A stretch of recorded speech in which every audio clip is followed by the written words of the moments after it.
We design organizations like machines. We map out perfectly symmetrical workflows and rigid hierarchies, calculating every logical input and output. Yet, under the pressure of real-world execution, this grid begins to fracture. In strictly economic terms, management is a factor of production, an asset used alongside land, labor, and capital to coordinate a group toward a specific goal. Effective leadership operates as a layered architecture of applied theories, moving beyond simple personality traits to provide a structured approach to organizational survival. The first layer of this architecture is functional mechanics, the management process required to plan, organize, and staff an enterprise. The second layer is transactional communication, the actual signals and data moving through that structural framework. The third layer is systemic friction regulation, which manages the emotional states of the human beings working within the system. To understand how these layers function together, we have to trace the evolution of the modern organization from a rigid machine to a living, emotional system.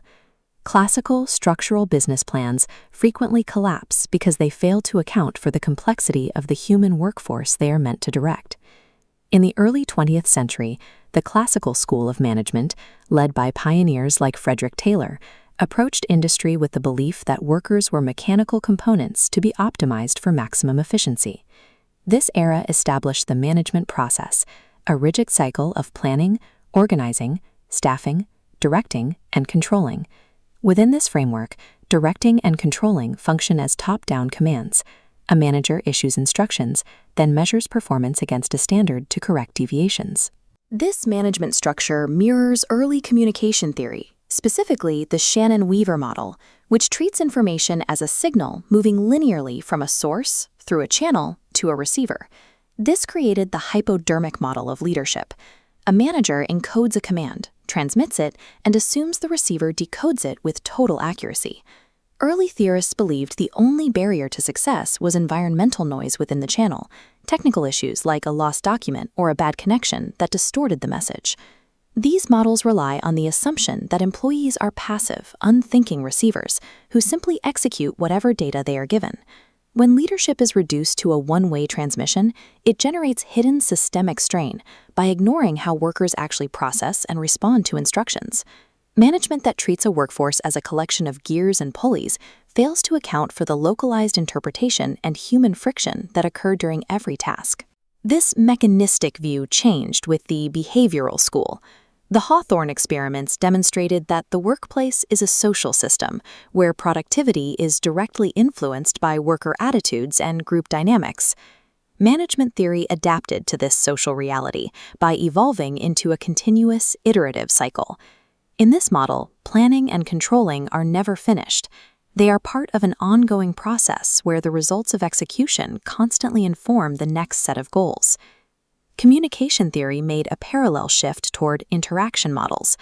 Theorists like Wilbur Schramm added a return arrow to the diagram, showing that the receiver must provide feedback for the source to know if the message was successful.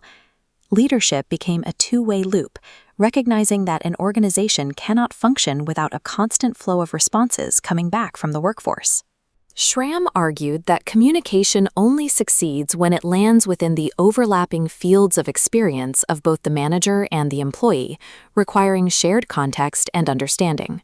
Theodore Newcomb's ABX model expanded this further, defining communication as a learned response to strain within a relationship. The goal is to maintain equilibrium between the manager, the employee, and the task at hand. If their orientations differ, they communicate to resolve the discrepancy and restore balance. The introduction of behavioral feedback demonstrated that organizational survival is tied to relationship equilibrium, moving management beyond purely structural directives. Modern systems and contingency schools view organizations as open systems. They are forced to navigate constant external uncertainty and shifting environmental factors.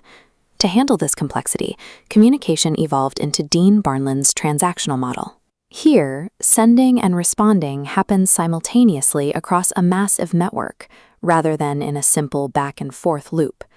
Because nonverbal cues and tone are processed instantly, connection lines adapt in real time.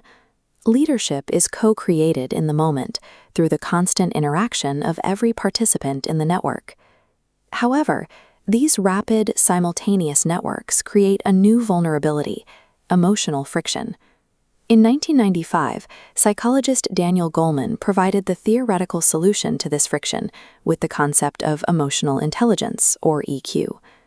Emotional intelligence functions as a biological operating system, processing the internal friction that builds within complex transactional networks.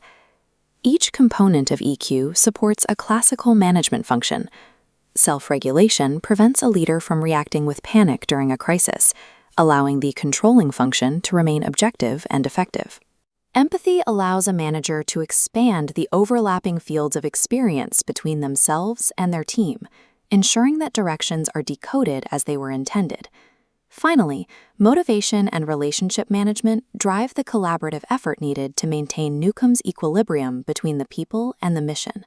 Without EQ acting as a stabilizing lubricant, the sheer friction of simultaneous transactional communication will cause the structural organization to fail. A modern leader must integrate three distinct roles: the structural planner, the network stabilizer, and the psychological regulator. They must first maintain the management process, the administrative skeleton of the organization. Next, they must preserve the constant feedback equilibrium required for the communication network to function. And finally, they must modulate the emotional realities of the workforce to prevent systemic collapse. The integration of administrative science, communication studies, and psychology produces a cohesive operational model. The management process provides the outer track. Transactional signals handle the internal data, and the EQ field protects the entire system. When external strain hits the outer track, the EQ field absorbs the shock, rerouting internal signals to keep the organization in equilibrium. This illustrates the clear division of labor between technical intelligence and emotional capability in leadership. Technical knowledge and IQ build the organizational structure.